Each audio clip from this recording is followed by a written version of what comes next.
Hi, everyone, and a very warm welcome to all of you to this episode of All Things Lean. My name is Madhulika Rajahan, mother, author, green energy enthusiast, and a certified Lean Six Sigma black belt expert.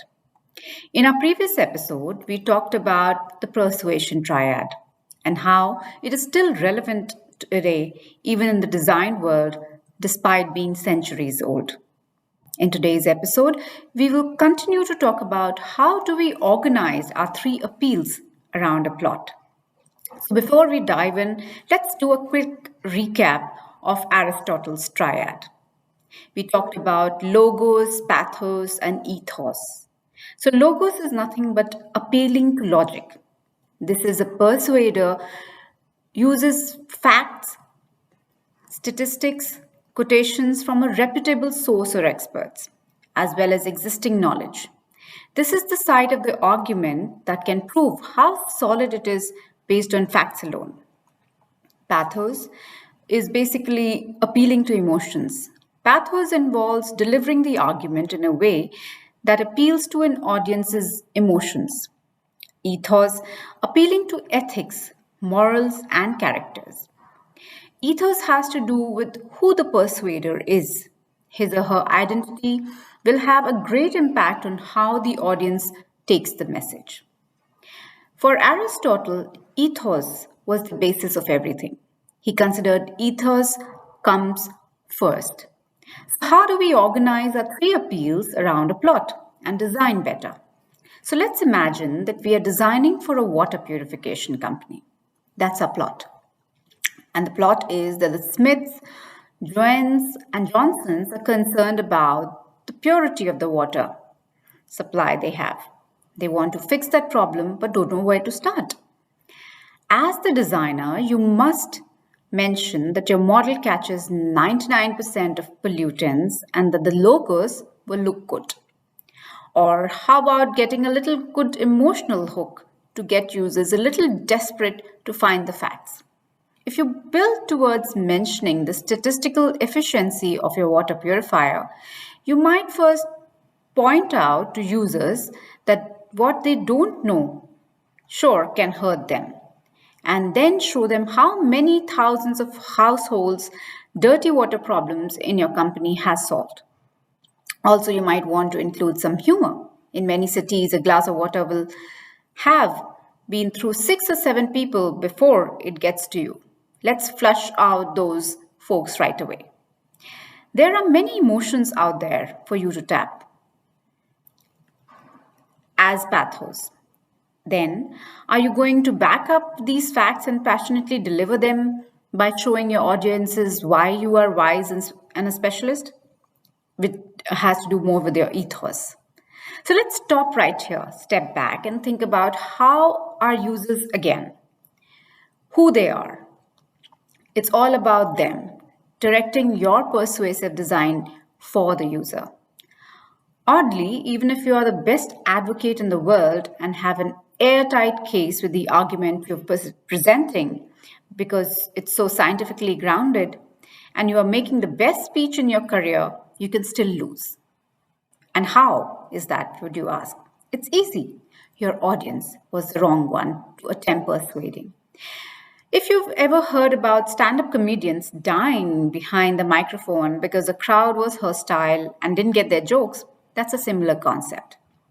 Fortunately, as UX designers, we know that we must at least try to figure out exactly who our users are, well in advance of presenting our work to them. Say you had to present a design to show a 7-year-old's why drinking filtered water was good for them, and then had to present to the heads of the school. You'd focus on a simplified version with an image heavy, text light, entertaining design for kids who just have to drink the water. For the other group, which is 50 something year olds who have to worry about costs and benefits, you'd have to concentrate more on text to show that stats. Keep the images relevant as functioning representations, like diagrams, etc., and make the whole affair far more serious. The audiences determine the composition of your design. You need to identify with your audience. Of course, you want to build beyond the trust and familiarity that you'll establish with them. You want to win them over so much that they'll follow through with a call to action. Winning their approval is key. You want to take them from landing onto a design with a sense of, what's this? And warming with that neutral or even skeptical feel they have into feeling of agreement. And if you're selling something, needed. If your design is for water purifiers, you'll appeal to a large section of public. However, what if your industry doesn't have that potential draw? What if you're designing for a funeral director's business? There you will be addressing a totally different usership, bereaved people and professionals from associated fields. Let's talk about the power of culture. It's easy to forget a very important variable when we are considering the character in our targeted audience: culture. The internet sure has shrunk the world. However, as internationalized as our sensibilities may have become, and much as can find out more about other cultures in our global village, one powerful feature still remains. Our culture largely determines our values. In some cultures, for example, black is a funerary color. In others, white is. The world is awash with variety of cultures that see the world in different ways. What appeals to one might offend other. Therefore, it's possible to design to try and reach out. Everyone is impossible.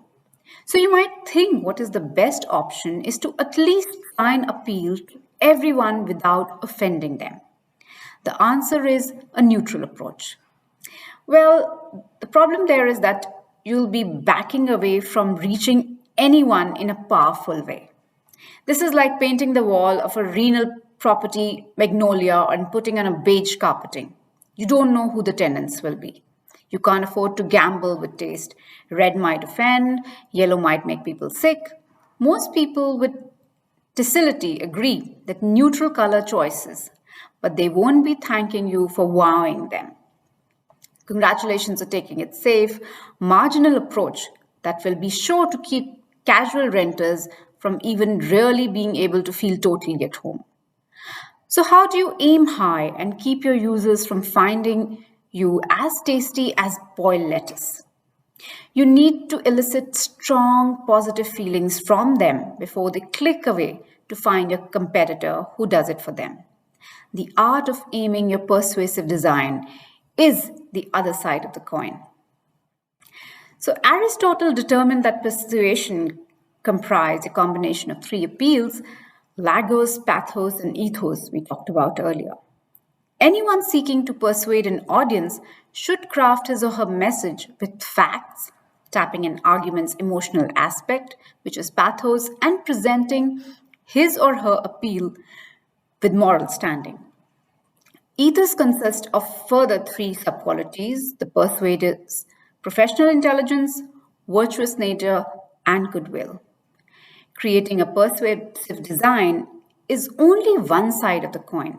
Unless you're casting them to the right audience, taking on board cultural, lifestyle consideration, we are bound to fail.